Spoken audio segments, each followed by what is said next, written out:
Programme में पाकिस्तान में खुशामदीद, मैं हूं ज़ौक अहमद। नाज़रीन, ईरान से अमन मुआहिदा अमरीका की शिकस्त की दस्तावेज है। मशरिक़ वस्ता जंग का फातेह अमरीका नहीं ईरान है।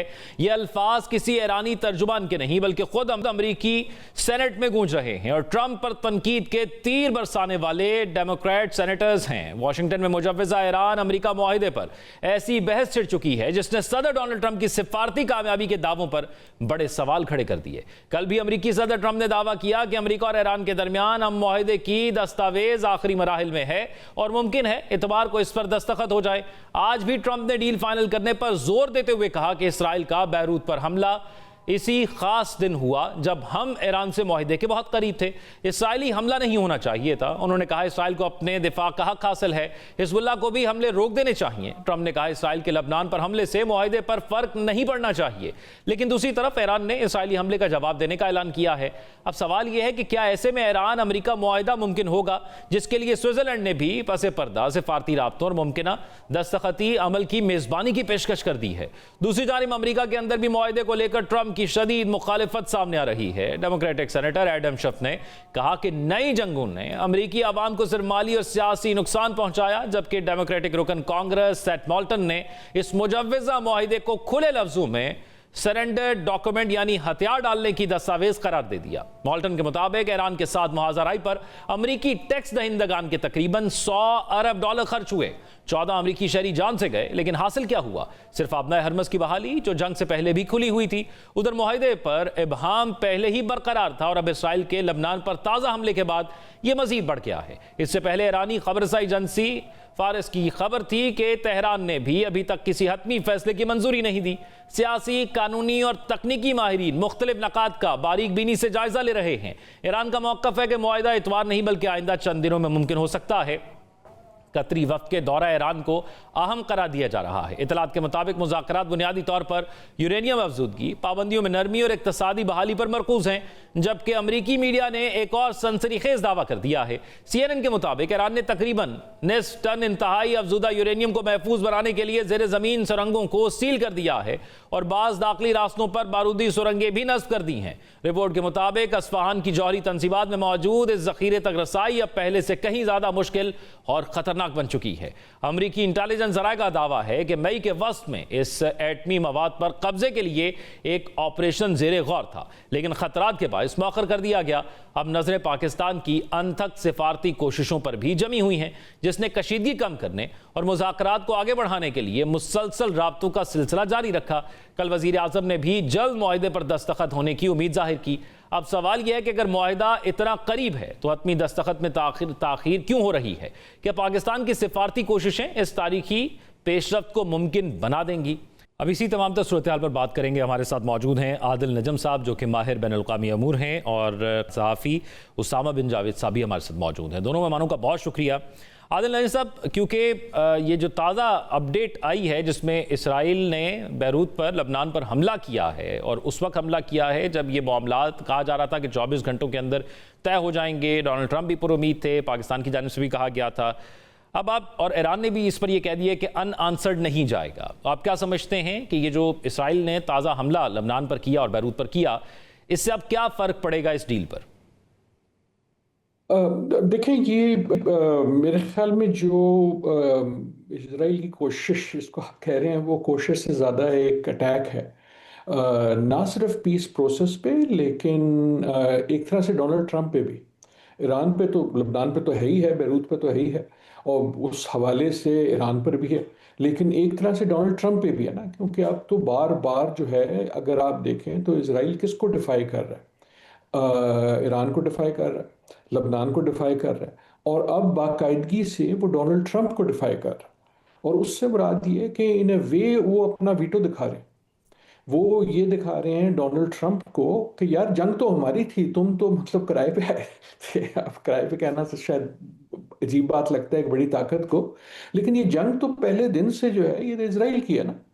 और डोनाल्ड ट्रंप जो हैं, वो तो अपनी हमाकत में इसमें कूद पड़े जहां पिछला कोई अमेरिकन सदर नहीं कूदता था, बजाय इसके कि जैसे पहले वो करते थे कि पीछे से आप मदद करें, पीछे से आप जो भी करना है इसराइल के साथ उनको प्रोवाइड करें। लेकिन जब डोनाल्ड ट्रंप इसमें पड़ गया तो अगर आप पिछले कई हफ्तों की अब वारदात देखें तो उससे नज़र तो ये आ रहा है ना कि इसराइल जो है वो डोनाल्ड ट्रंप को भी मैसेज भेज रहा है कि यार ये जंग मेरी है, मैंने शुरू की थी, मैं ख़त्म करूंगा। और अब जो आज की कार्रवाई है वो एक छोटी चीज़ नहीं है, वो एक अटैक है अगेन ऑन डोनाल्ड ट्रंप, उनके ये कहने पे कि जनाब संडे को शायद कोई एग्रीमेंट हो जाए। उसके बाद ईरान ने हल्की सी दिखाया कि जी शायद अगले कुछ दिनों में हो, और इसराइल ने जो है वो अपना फिर से पत्ता फेंक दिया।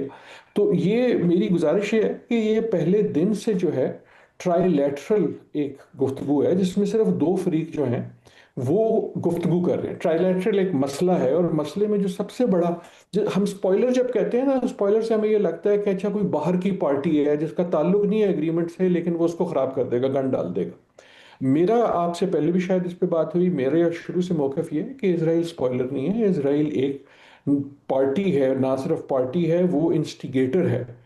और वो बिल्कुल क्लियर है कि वो किसी किस्म का अमन नहीं चाहता। उसकी तो दिहाइयों की जो ख्वाहिश है वो पूरी हुई थी जब डोनाल्ड ट्रंप ने हामी भर दी थी आने पे। उसकी तो दिहाइयों की जो ख्वाहिश है वो पूरी हो रही है जब वो इस इलाके में आपस में मुसलमान मुल्कों को, अरब ममालिक को आपस में लड़ा रहा है, उनके आपस के झगड़े बढ़ा रहा है।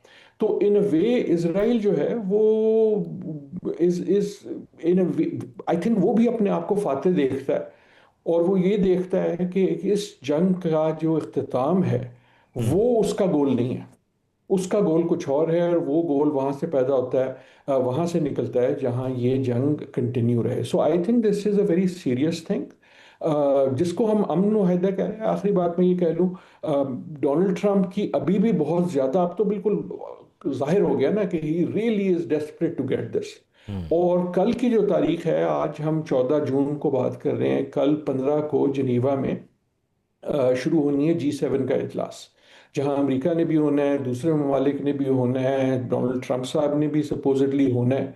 तो अगेन उनकी अगर ये ख्वाहिश थी कि उससे पहले पहले किसी किस्म का हल हो जाए, so that looks very unlikely now, and that यानी इज वो आई थिंक लग नहीं रहा कि ये हो पाएगा जितनी वो ख्वाहिश या शिद्दत से इजहार हो रहा था कि ये हो जाएगा। उसामा बिन जावेद साहब, क्योंकि तमाम ममालिक मशरक़ वस्ता में भी यही चाह रहे हैं, पाकिस्तान तो साल से कोशिश कर रहा है, अमेरिका भी ये चाह रहा है, लेकिन इसराइल ऐसा ही लग रहा है कि नहीं चाह रहा कि कोई मुआहदा हो जाए। लेकिन जब ये तमाम सूरत हाल हो रही है तो कतर का एक वफ्द भी जो है वो ईरान के अंदर मौजूद है।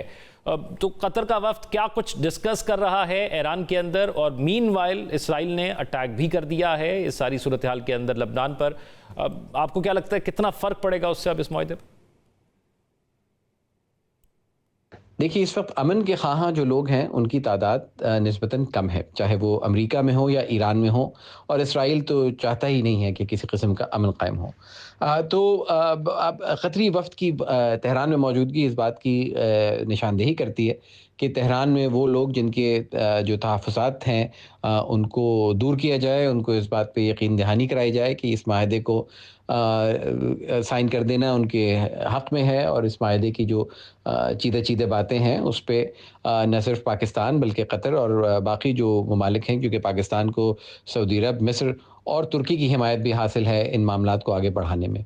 तो नज़र ये हमें यही आ रहा है कि अब मामला तेज़ी से आगे की तरफ बढ़ रहे हैं, और इसके बावजूद कि बहुत सारे लोगों के ख़दशात मौजूद हैं। तो अगले 12 घंटे जो है वो बहुत अहम होंगे, जिसमें उम्मीद की जा रही है, पाकिस्तानी वज़ीर-ए-आज़म की तरफ से भी ये कहा गया है कि उम्मीद यही है कि मुसव्वदा हतमी शक्ल को पहुँचेगा, फिर उसके बाद एक इलेक्ट्रॉनिक सिग्नेचर होगा, और उसके एक हफ़्ते बाद एक्सपर्ट लेवल पे जो है वो मामलात चले जाएंगे। अब देखना ये है कि किसकी आखिर में जो है वो बात रह जाती है, क्योंकि अमेरिका इसराइल को काबू में करने में इस काबिल होता है कि काबू में ले आए अपने, और या इसराइल जो है वो अमेरिका को अपनी बात मनवाने में कामयाब हो जाएगा। ईरान की तरफ से जिन तहफ़्फ़ुज़ात का ज़िक्र किया जा रहा है, क्योंकि एतमाद का एक बड़ा शदीद फ़ुक़दान है, तो क्या ईरान भी इस बात पे आमादा हो जाएगा कि जिस भी शक्ल में सही एक डील ऐसी कर ली जाए कि जिससे इस खित्ते को और दुनिया को कम से कम 60 दिन तक सांस लेने का मौका मिल सके। आदिल ऐसा, क्योंकि जो टाइम फ्रेम है वो बार बार तब्दील हुआ है। पाकिस्तान के वज़ीर आज़म ने भी 48 घंटों के अंदर 2 दफ़ा कहा कि ये होने जा रहा है। इलेक्ट्रॉनिक साइन का भी कह दिया गया। डोनाल्ड ट्रंप ने जो भी रिसेंट ट्वीट किया उसके अंदर भी ये कह दिया कि ये डिस्टर्ब नहीं होना चाहिए, ये मामला लबनान पर जो अटैक किया इसराइल की जानिब से, और अमन माहदे की तरफ ही बढ़ना चाहिए। क्या अब ये हालिया डेवलपमेंट्स के बाद ये आगे इसी तरह बढ़ेगा और नियर फ्यूचर यानी वही टाइम फ्रेम के अगले 24 या 48 घंटों के अंदर हमें कोई पेशरफ्त होती हुई माहदे पर नजर आएगी? देखिए, हम क्योंकि पाकिस्तानी हैं, जाहिर है हमारी ख्वाहिश भी है, और एज एज ह्यूमंस ऑल्सो दुनिया के बाशिंदे होने के लिहाज से भी हमारी ख्वाहिश है कि इसका इख्तिताम हो। लेकिन क्योंकि हम पाकिस्तानी हैं तो हम बहुत ज़्यादा फोकस करते हैं कि जो, और करना चाहिए भी है, कि जो पाकिस्तान का रोल है और जो मीडिएशन है वगैरह। लेकिन अब ये जो गेम है उसमें मीडिएशन तो एक चीज़ है ना, उससे अलावा भी गुफ्तगू हो रही है। वो गुफ्तगू भी हो रही है जो कतर के साथ हो रही है ईरान की, वो भी हो रही है जो ओमान के साथ हो रही है ईरान की, वो भी है जो यूरोपियन ममालिक की भी है ईरान की, और सबसे अहम वो गुफ्तगू है जो गुफ्तगू है या गोलाबारी है जो इसराइल करता है और गुफ्तगू करता है अमेरिका के साथ। तो कहने का मतलब ये कॉम्प्लेक्स मैश है, कॉम्प्लेक्स मैश है जिसमें पाकिस्तान का एक बहुत अहम रोल है। लेकिन अमन पाकिस्तान की जिम्मेदारी नहीं है। पाकिस्तान की जिम्मेदारी एज मीडिएटर ये है कि जो फ्री कैन से वो बात कर रहे हैं अमेरिका और ईरान, उनके लिए एक ऑनेस्ट रिलायबल स्पेस ऐसी पैदा करे कि जहां वो अपनी गुफ्तगू कर सकें, या अगर गुफ्तगू नहीं कर सकें तो कम से कम पैगाम जो है वो रिलायबली ऑनेस्टली यहाँ से वहाँ और वहाँ से यहाँ आ सके। That is Pakistan role. और मैं ये बार बार इसलिए कहता हूँ, मैं इसको डिमिनिश करने की नहीं, मैं उल्टी बात कर रहा हूँ, क्योंकि अमन लाना जो है वो अमेरिका की रिस्पॉन्सिबिलिटी है, वो इसराइल की रिस्पॉन्सिबिलिटी, वो ईरान की रिस्पॉन्सिबिलिटी है। इसराइल की इसलिए है कि उसने उसको शुरू किया। पाकिस्तान की रिस्पॉन्सिबिलिटी है कि अमेरिका और ईरान के आपस में जो गुफ्तगू है, और जिन ममालिक से पाकिस्तान के गुफ्तगू में शामिल हैं, जिसमें गल्फ के भी ममालिक हैं, जिसमें यूरोप के भी ममालिक हैं, जिसमें चीन और रूस भी शामिल हैं, उनके साथ एक ऑनेस्ट मीडिएशन करें। तो जब पाकिस्तान के वजीर आजम ने कहा कि जनाब हो सकता है अगले 24 घंटे में, तो पहली बात यह है, ये आपका और मेरी हमारी रिस्पॉन्सिबिलिटी है कि हो सकता है, कोई ये ना बना दे कि होगा। हमें शौक है ना, वो अपने ब्रेकिंग रूल्स तोड़नी है, तो हम हो सकता की खबर को होगा की खबर बना देते हैं। एंड उन्होंने कहा हो सकता है। और दूसरी चीज, जब उन्होंने कहा कि 24 घंटे में हो सकता है, तो उसका मकसद क्या? उसका मकसद ये है कि he has heard as mediator from Iran and America, कि वो दोनों अब इतने करीब हैं जितने पहले कभी नहीं है। लेकिन ना, उस स्टेटमेंट को गौर से पढ़े। उस स्टेटमेंट में उन्होंने कहा, जनाब ये जितने हम अब इस वक्त ये दो ममालिक इस वक्त करीब हैं, इससे पहले नहीं थे। सो दैट इज द स्टेटमेंट। वो स्टेटमेंट उन्होंने ईरान और अमेरिका की रजामंदी के बगैर नहीं दी होगी, हो नहीं सकता। So what I am saying is कि हम कई बार अपनी उम्मीद में भी ये आगे बढ़ा देते हैं। मेरे ख्याल में वजीर आजम साहब की उम्मीद यानी ये बिल्कुल ठीक है, आपकी बात ऑप्टिमिस्टिक भी है, लेकिन यकीनी तौर पर हम सबसे ज़्यादा करीब भी हैं। ईरान के विजिट्स भी हमारी टॉप लीडरशिप ने किए, अमेरिका के साथ भी हमारी बड़ी ओपन विंडो है, जब चाहें राब्ता हो जाता है। सो वो उन दोनों के बयानात के बेसिस पर ही वज़ीर आज़म ने ये 24 घंटे की डेडलाइन भी दी होगी। लेकिन उसामा बिन जावेद साहब, सूरत हाल ये है कि बार बार जो है वो डेडलाइंस आती हैं, मुआहदे की शिकें भी हमें नज़र आती हैं कहीं ना कहीं डिस्कस होते हुए, लेकिन फिर कहीं ना कहीं डेडलॉक आ जाता है। अब ये मुआहदे की बातें बज़ाहिर तो सामने जो चल रही हैं, पसे पर्दा आपको क्या लगता है क्या चल रहा है? जी, आपने सदर ट्रंप की ताज़ा तरीन ट्वीट देखी जिसमें उनका ये कहना है कि बल्कि इजहार बरहमी है इसराइल की तरफ के, एक ऐसा हमला जिसमें कोई ऐसा नुकसान नहीं हुआ तो उस पर इसराइल को डील के इतने करीब आने के बाद जो है हमला नहीं करना चाहिए था। और इस बात की उन्होंने गारंटी दी है कि इसराइल पूरे लबनान पे, न सिर्फ बेरूत बल्कि पूरे लबनान पे बेशमूल जुनूबी लबनान के हमले नहीं करेगा। तो मालूम ये होता है कि सदर ट्रंप की बड़ी ख्वाहिश है कि आज चूँकि उनकी सालगिरह है तो आज के मौके पे वो एक ऐसा ऐलान कर दें कि जिसमें उन्हें एक डील की शक्ल में कोई चीज़ मैसर हो जाए। ईरान की तरफ से अंदरूनी तौर पे बहुत सारे मामलात ऐसे हैं कि जिसमें ईरान में मुखालफत की जा रही है इस डील की, लेकिन मालूम ये होता है कि पाकिस्तान, कतर और बाकी दीगर ममालिक की कोशिशों की वजह से गालिब इम्कान ये है कि डील तय पाई जाएगी और उसमें 60 दिन का एक ऐसा वक्त मिल जाएगा कि जिसमें बाकी मामलात बशमूल जौहरी प्रोग्राम के उन पे बात की जा सके। और आदिल नईम साहब, इस सारी सिचुएशन के अंदर, क्योंकि लास्ट टाइम जब आपसे बात हुई तो आपने कहा कि इस सारी जंग के अंदर फ़ायदा सिर्फ इसराइल को हुआ क्योंकि जो नक्शा है उस पर इसराइल का नक्शा ही बढ़ा है। तो इस सारी जंग के अंदर फिर सबसे ज़्यादा नुकसान किसका हुआ? और फिर ख़ुद डोनाल्ड ट्रंप साहब 3 दफ़ा इसराइल को मना कर चुके हैं जब से ये सीज़ फायर चला, और चौथी दफ़ा आज उन्होंने कहा कि ये हमला नहीं होना चाहिए था लबनान के हवाले से। JD Vance साहब पिछले हफ्ते में कह चुके हैं कि इसराइल और अमेरिका के मफादात की जहाँ पर बात होगी तो अमेरिका को अपने मफादात को तरजीह देनी होगी। फिर क्या वजह है कि बार बार कहने के बावजूद भी वो इसराइल को नहीं रोक पा रहे? किस तरह रोकेंगे फिर? इमेज और पावर वो रह जाती है जो आपके सवाल और आपकी आवाज से जाहिर है। जब आपने ये सवाल पूछा ना, सो आपकी आवाज में जो जो जो आपके लहजे में जो बात थी, वो डोनाल्ड ट्रंप को भी पता है, JD Vance को भी पता है कि इमेज नहीं रह गया यार, कि पावर नहीं रहेगी। अगर मैं उस पिछले जुमले को अगर बढ़ाने की इजाजत दें, अगर इस जंग में किसी को गेन हुई है तो वो इजराइल है एक तरह से। लेकिन अगर उसको अलग भी छोड़ दें, ये क्लियर है कि सबसे ज्यादा नुकसान किसका हुआ, सबसे ज्यादा नुकसान किसका हुआ है। डोनाल्ड ट्रंप कहते रहे कि जी उन्होंने नेवी नहीं रही, उनकी एयरफोर्स नहीं रही, हमने ये तबाह कर दिया, हमने उनकी लीडरशिप तबाह कर दी, उनको लोगों पे मुजालिम हो गए, उनकी इकॉनमी तबाह हो गई। All of that is true, all of that is true. उसके ट्रू होने के बावजूद अगर इस जंग में सबसे ज्यादा नुकसान हुआ है तो वो अमेरिका का हुआ। और नुकसान से मतलब सिर्फ हार जीत नहीं है। जब तारीख लिखी जाएगी और तारीख लिखी जा रही है, उसमें ये जो जंग है इसकी अहमियत ईरान से बहुत ज्यादा होगी, इसकी अहमियत इजराइल से भी बहुत ज्यादा हो गई है। इसकी अहमियत ये हो गई है कि एक ऐसा मुल्क जिसके बारे में आप और मैं एक मखसूस तरीके से बात करते थे, एक ऐसा मुल्क जिसके बारे में आप और मैं ऐसे बात करते थे कि जब उसका सदर कहेगा खड़े हो जाओ तो हम खड़े हो जाएंगे, वो कहेगा बैठो तो हम बैठ जाएंगे, वो छींक मारेगा तो हम सारों को नमूनिया हो जाएगा। आज उसकी बात में वक़्त इतनी भी नहीं है कि उसके एलाई सुने। अगर मैं again I go back, America को किसने डिफाई किया? 110 दिन की कहानी क्या है? कहानी यह है कि अमेरिका को डिफाई किया ईरान ने और अमेरिका को डिफाई किया इजराइल ने।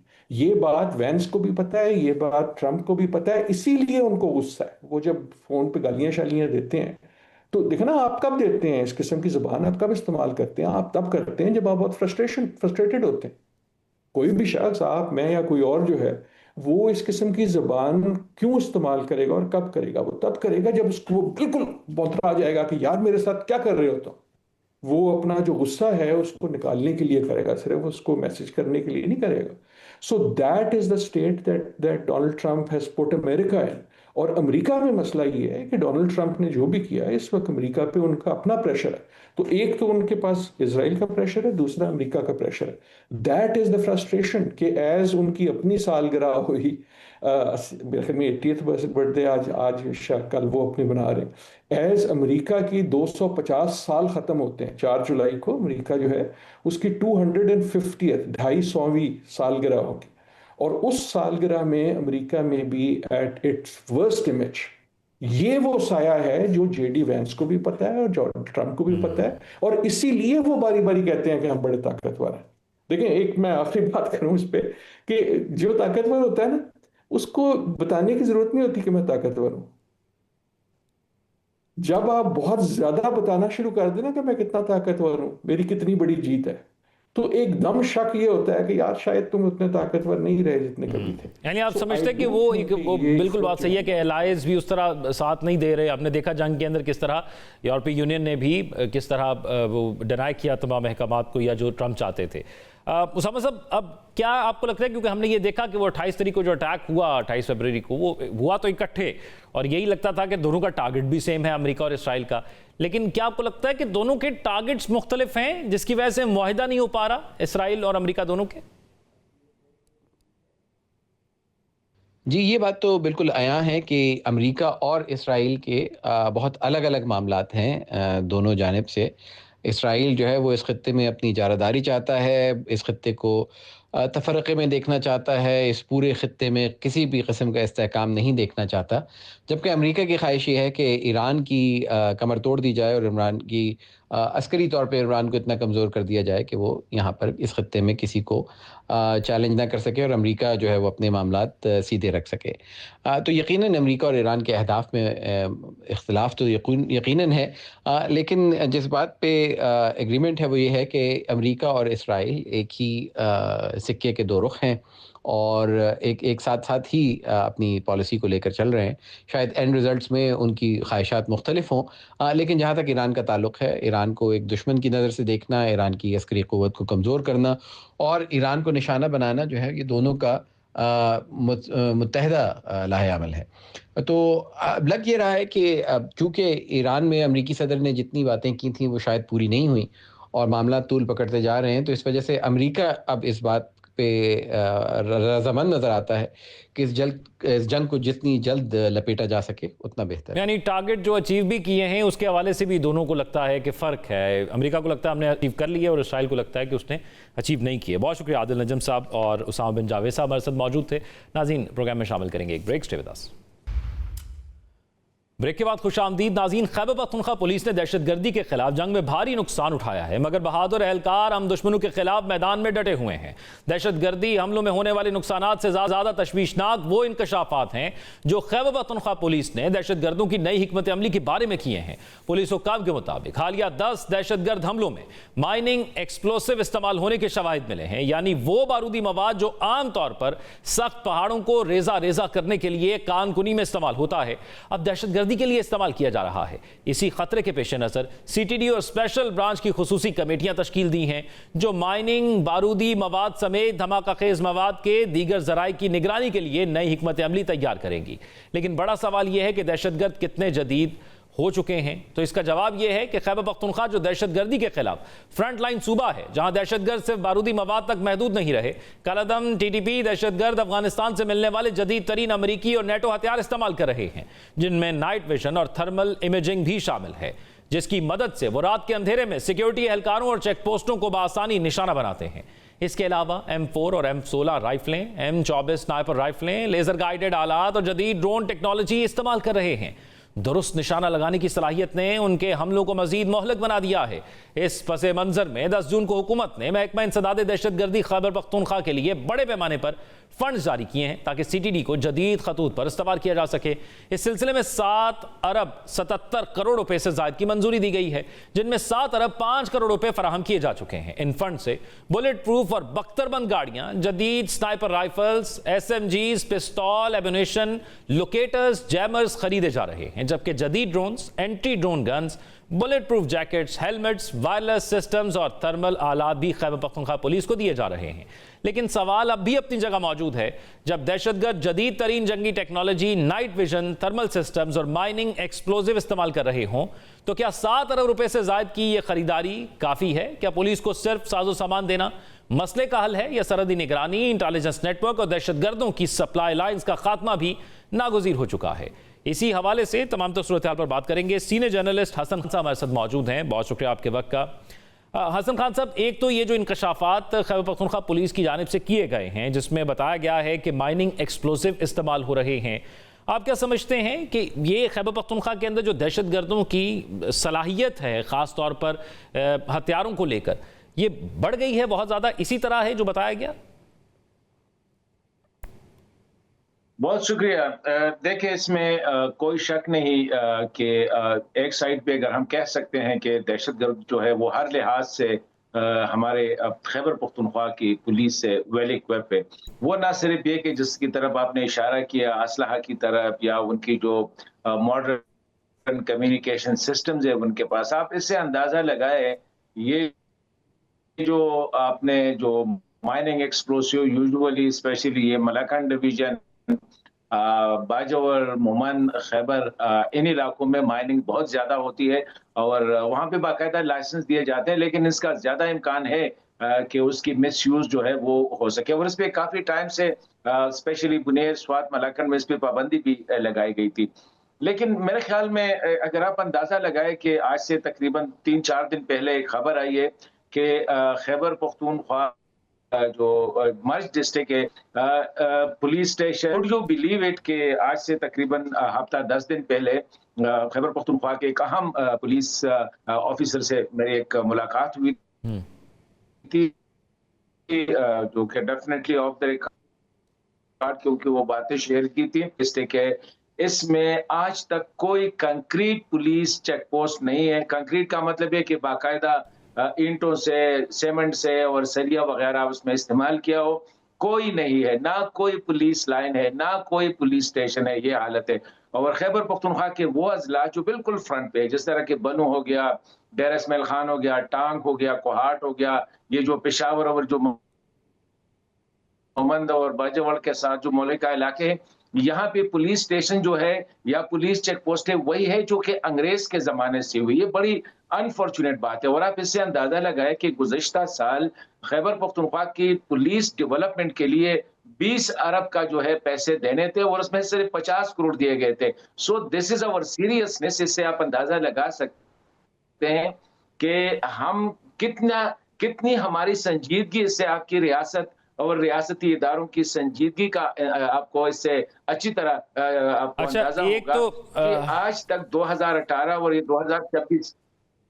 हसन खान साहब, एक तो मैं ये खत्म करना चाह रहा हूं। मैं इसी के अंदर एक सवाल था, मैं चाह रहा हूं वो भी साथ आंसर कर दीजिएगा कि कितने ये जो अमाउंट आप बता रहे थे 20 अरब की और 50 करोड़ दिया गया, ये किसने देना था, सूबाई हुकूमत ने या वफाकी हुकूमत ने? और दूसरा, ये सप्लाई चेन कैसे काम करती है? सूबाई हुकूमत के बजट में, देखिए सूबाई हुकूमत में बजट में ये रिफ्लेक्टेड था कि ये देने हैं, लेकिन ये आप इससे अंदाजा लगे कि लास्ट टाइम जो खैबर पख्तूनख्वा पुलिस को कुछ डेवलपमेंट हुए वो 2011-2012 में हुए। 2013 के बाद जो है पुलिस को डेवलपमेंट के लिए, एक तो तनख्वाहों की बजट होती है, वो तो आपको पता है, वो तो चलती रहती है, लेकिन पुलिस डेवलपमेंट के लिए यानी पुलिस स्टेशन बनाने के लिए, पुलिस चेक पोस्टें बनाने के लिए, पुलिस लाइन बनाने के लिए, आज तक आपको पता है कि 2025 तक जो है खैबर पख्तूनख्वा पुलिस के पास एक भी बख्तरबंद गाड़ी नहीं थी। और आज 20 है या 12 है या 20, वो भी ऐसे हैं कि खुद बनाए हैं। मतलब ये कि आपके साथ ये जो 4x4 होते हैं, वो हमें हसन खान साहब वो याद भी है कि वो कुछ गाड़ियां आई भी थी, कुछ आई भी थी, वो वापस कर दी गई थी सूबाई हुकूमत की जानिब से। अब ये बताइएगा ये सप्लाई चेन कैसे काम करती है और इसमें क्या इकदाम हो रहे हैं सप्लाई चेन को तोड़ने के लिए और क्या मजीद होने चाहिए? देखिए मेरे ख्याल में इस वक्त हमें बहुत संजीदगी दिखानी होगी, क्योंकि देखें दहशतगर्दी का मुकाबला जो होता है वो सिक्योरिटी फोर्सेस के जरिए नहीं हो सकती, वो पुलिस से जरिए होती है, सीटीडी के जरिए होती है। आज तक सीटीडी का जो आपको पता है, स्पेशली बनू का वाकया हुआ था आज से तकरीबन 5 साल पहले, कि एक रेंटेड बिल्डिंग में जो है ना सीटीडी का हेडक्वार्टर था। अभी भी सीटीडी की यही हालत है कि उनके हार्डली कहीं उनके अपने कंक्रीट या बम प्रूफ या बुलेट प्रूफ कहीं भी आपको मेरे ख्याल में खैबर पख्तूनख्वा में 2-3 के अलावा कहीं भी आपको जो है ना बुलेट प्रूफ चेक पोस्ट नहीं मिलेगी। बुलेट प्रूफ या बम प्रूफ जो है आपको, ये गाड़ियों की हालत मैंने आपको बता दी कि खुद जो है उसको बुलेट प्रूफ बनाया है। मतलब ये है कि ये जो पैकअप होते हैं, ये जो डाले होते हैं, इनके इर्द गिर्द लोहे की एक चीज बना रखी है और ये समझते हैं कि ये हमारी जो है ना ये बुलेट प्रूफ है। ये जो बुलेट जैकेट्स है, bullet proof jacket, would you believe it कि 2013 के बाद या 2015 के बाद ये 10 साल में वही पुराने वाले हैं, कोई नए नहीं आए है। एक स्नाइपर गन जो है उनके पास नहीं होता है। और 2018 में पुलिस के लिए जो है क्लास ऑर्डर दिया गया था, मेरे ख्याल में वार ऑर्डिनेंस फैक्ट्री को, वो भी अभी तक नहीं मिले हैं। तो हसन खान साहब, सूबाई हुकूमत बार बार गिला करती है कि वफाक की सपोर्ट उस तरह मौजूद नहीं है, तो जो वफाक की सपोर्ट उनको दरकार है, क्या उसमें भी कमी है? देखिए मेरे ख्याल में इसमें वफाक की बात नहीं है, ये पुलिस जो है स्टेट अवे एक बात बता दे। देखिए हकीकत तो यही है कि पुलिस जो है ये सूबाई महकमा है, ठीक है, वफाक नहीं कर रही है तो सूबा कितना कर रही है, मुझे ये बताना चाहिए।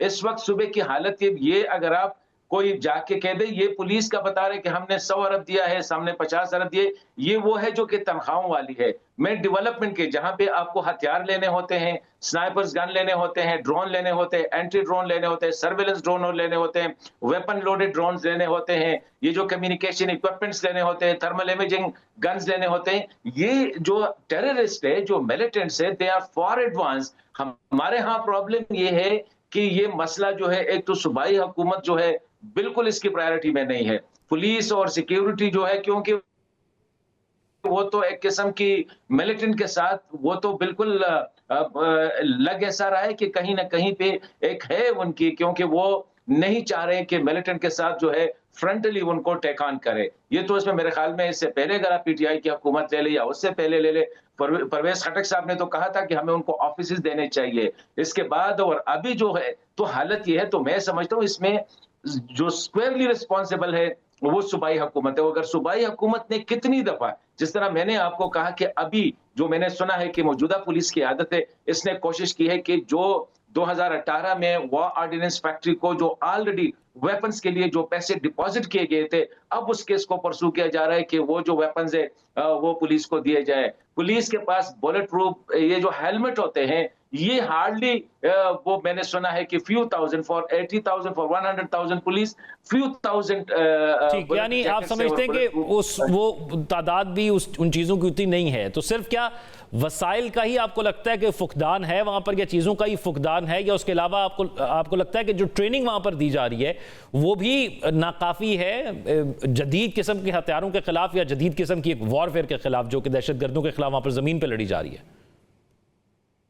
देखिए मेरे ख्याल में एक तो मुझे नजर नहीं आ रहा है पुलिस का, तो मैं जिस तरह कहता हूं कि शुरू से खैबर पख्तूनख्वा की पुलिस जो है डेफिनेटली रॉ ब्रेवरी के साथ इन लोगों के साथ लड़ती है। जिस हालत में वो लड़ते हैं ना, यू वुडंट बिलीव इट कि खैबर पख्तूनख्वा पुलिस की हालत क्या है। प्रॉब्लम क्या है? प्रॉब्लम ये है कि पॉलिटिकल ओनरशिप नहीं है। ये जो सिक्योरिटी के जो हालात है, पॉलिटिकल ओनरशिप इसकी जो हुकूमत है वहां पे वो नहीं ले रही। आप इससे अंदाजा लगाए कि बनू में पुलिस चेक पोस्ट पे हमला होता है, वहां पे 20 पुलिस ऑफिसर जो है वो शहीद हो जाते हैं। दूसरे दिन वजीर आला साहब को हाथ से पकड़कर, क्योंकि वो लोग कह रहे थे कि कुछ ना कुछ जालिम उधर तो जनाजे के लिए नहीं गए, वैसे तो चले जाओ। जब वो चला जाता है वहां पे उसकी तकरीर क्या होती है कि ये डॉलरों के लिए जंग होती है, ये बिहाइंड द डोर फैसले लिए जाते हैं। मतलब एक ही बजाय इसके कि पुलिस के शहदा के या उनके फैमिलीज के साथ, तो मैं जो मतलब मेरी बात का कहने का ये है कि पॉलिटिकल ओनरशिप नहीं है पख्तूनख्वा लेवल पे, और ना मरकज के साथ वो इस मसले को देखे। अगर मरकज के साथ इस मसले को टेकअप किया जाता तो मेरे ख्याल में मरकज को ऑपरेट डेफिनेटली कर देता। लेकिन जब आप अपनी तरफ से कोई, मैंने जिस तरह आपको कहा कि 2018 उस वक्त से ये तकरीबन हो गए 7 साल। 7 साल में हम इतना भी नहीं कर सकते कि मर्ज डिस्ट्रिक्ट्स में किसी भी जिले में एक कंक्रीट पुलिस लाइन बना ले। 1 2 3 4 5 7 तो टोटल जो है वहां पे हम बुलेट प्रूफ या सॉरी बम प्रूफ पुलिस स्टेशन बना लेते या पुलिस चेक पोस्टें बना लेते। तो मेरे ख्याल में मरकज का किरदार इसमें होना चाहिए, रिसोर्सेज पंप करनी चाहिए, लेकिन उससे पहले आपकी सूबाई हुकूमत को इतना एहसास तो होना चाहिए कि ये हमारी पुलिस है। अगर आपकी पुलिस जो है वो फ्रंट लाइन पे मर रही है, ना आपका वजीर जा रहा है, ना आपका मुशीर जा रहा है, ना आपका जो चीफ मिनिस्टर जा रहा है, ना आपका गवर्नर जा रहा है, तो इससे क्या मैसेज आप देना चाह रहे हैं? तो मैं समझता हूं कि रिसोर्सेज के साथ साथ एक पॉलिटिकल विल भी होती है, एक पॉलिटिकल ओनरशिप भी होती है। और अनफॉर्चुनेटली खैबर पख्तूनख्वा की पुलिस जो है, मैं अगर ये कहूं कि बिल्कुल बेसर सामानी के साथ अकेले जो है वो ऊपर चतराल से लेकर डाउन टू साउथ वजीरिस्तान तक जो है इन लोगों के साथ वो मुकाबला करे। और हम दिल्ली देख रहे हैं कि वो अपनी जानों का नजराना पेश कर रहे हैं। वो रोजाना जो है वो दहशतगर्दी का अगवा भी होते हैं, उनके घरों पे हमले भी होते हैं, वो टारगेट किल भी होते हैं, उनकी पुलिस चेक पोस्टों पे भी हमले होते हैं, क्योंकि इंटायर। तो आप ये समझ रहे हैं कि खास तौर पर पहली जिम्मेदारी सूबाई हुकूमत की है कि स्ट्रांग विल होनी चाहिए, और फिर बाकी जिस की जिम्मेदारी है जो विफाक की है। ये तो बाकी तो बात की बातें हैं। रिसोर्सेज तो तब होगी जब you have the will to fight them। और वो ज़रूरी है, और फिर यकीनी तौर पर वो वसाइल भी ज़रूरी दरकार होंगे ताकि वो चीज़ें जो आपने भी हाईलाइट किया, जो रिपोर्ट में भी आई, वो दूर होंगी तो हमें नतीजा कुछ मुख्तलिफ मिलेगा। बहुत शुक्रिया। हमारे साथ हसन खान साहब मौजूद थे। नाज़रीन, प्रोग्राम में भी शामिल करेंगे एक ब्रेक से विद अस। ब्रेक के बाद खुशामदीद नाज़रीन। सुपर पावर्स की जंग अब सिर्फ ज़मीन और फ़ज़ा तक महदूद नहीं रही। समंदर की तारीक गहराइयाँ भी आलमी ताकतों की खुफिया जंग का मैदान बन चुकी हैं। जहाँ कभी आप दोज़ें खामोशी से दुश्मन का ताक़ुब करती थीं, वहीं अब समंदर के जानवर भी मुबैना तौर पर जासूसों के तौर पर भर्ती किए जा रहे हैं। और इस नामुमकिन को मुमकिन बनाया है टेक्नोलॉजी की जदीद तरीन तरक्की ने। अब कछुए, मछलियाँ और दीगर आबी मखलूक जदीद सेंसर से लैस होकर हसास मालूमात इकट्ठी कर रही हैं। और ये इंकशाफ चीन के हालिया दावे के बाद हुआ है।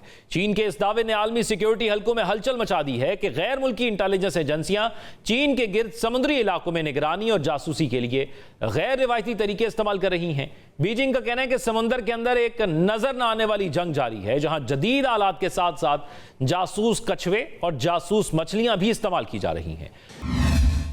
नाज़रीन, खुफिया एजेंसियां और अफवाज समुद्री जानदारों को दो बुनियादी तरीकों से इस्तेमाल करती हैं। पहला, हकीकी जानदारों को ट्रेनिंग देकर, और दूसरा, हूबहू उन जैसे दिखने वाले रोबोट बनाकर। साइंसदान हकीकी मछलियों और कछुओं के आसाबी निज़ाम में छोटे इलेक्ट्रॉनिक चिप्स या इलेक्ट्रोडोर्स लगा देते हैं। इन चिप्स के जरिए जानदार के दिमाग को सिग्नल भेजकर उसकी तैरने की सिमत को रिमोट कंट्रोल से तब्दील किया जा सकता है। इन जानवरों के साथ नस्ब, सेंसर्स, पानी का दर्जा हरारत, नमकियात, समुद्री बहाव और दीगर हसास मालूमात हकीकी वक्त में जमा करके सैटेलाइट के जरिए बैरून मुल्क मुंतकिल कर देते हैं। जैसे जैसे टेक्नोलॉजी में तरक्की हो रही है, ऐसे ही जंग का मैदान पेचीदा होता जा रहा है। इसी वजह से सुपर पावर्स की खुफिया जंग जमीन से फजा और फजा से समंदर की गहराइयों तक फैल चुकी है। मसनूई जहानत, ड्रोन, सैटेलाइट्स और रोबोटिक सिस्टम्स के बाद अब समुद्री हयात भी जासूसी के मैदान में ज़ेरे बहस है। दिलचस्प बात यह है कि समुद्री जानवरों के इस्तेमाल का तस्वुर नया नहीं। सर जंग के दौर में 1970 की दहाई में अमेरिकी इदारों ने चार्ली नामी रोबोटिक मछली तैयार की थी, जो पानी के अंदर खुफिया मिशन और नमूने जमा करने के लिए इस्तेमाल होती थी। बाद अज़ां मुख्तलिफ ममालिक ने समुद्री हयात से मुतासिर रोबोट सिस्टम्स को मुतारिफ कराया और उस पर काम शुरू किया। आज बायोमेट्री और मैरीन बायोटेक्नोलॉजी के तहत हकीकी जानवरों और उन जैसे दिखने वाले रोबोट्स को जासूसी मकासद के लिए तैयार किया जा रहा है। मारीन के मुताबिक कछुओं की सख्त पुश्त पर कैमरे, हाइड्रोफोन्स और ट्रैकर्स नस्ब किए जा सकते हैं। ये दुश्मन की बंदरगाहों, आबदोजों और बहरी जहाज़ों की नकलो हरकत पर नजर रख सकते हैं। दूसरी जानिब रोबोटिक मछलियां समंदर की तह में बिछाई गई इंटरनेट केबल्स, बहरी बारूदी सुरंगों और खुफिया तंसीबात की निगरानी कर सकती हैं। कछुए खास तौर पर इसलिए अहम समझे जाते हैं क्योंकि वो तवील अरसे तक सफर कर सकते हैं और गहरे समुंदर तक रसाई रखते हैं, जहां आम ड्रोन्स भी महदूद हो जाते हैं। सवाल यह है कि क्या वाकई समंदर के जानवर आलमी ताकतों के नए जासूस बन चुके हैं, और अगर ऐसा है तो आने वाले बरसों में खुफिया जंग में ये जानवर जासूस की बजाय सिपाही का किरदार भी अदा करते नजर आएंगे। और दिन ब दिन टेक्नोलॉजी में बहुत सी तब्दीलियां भी आ रही हैं। आज के प्रोग्राम से इतना ही। अपना ख्याल रखिएगा। अल्लाह हाफिज़।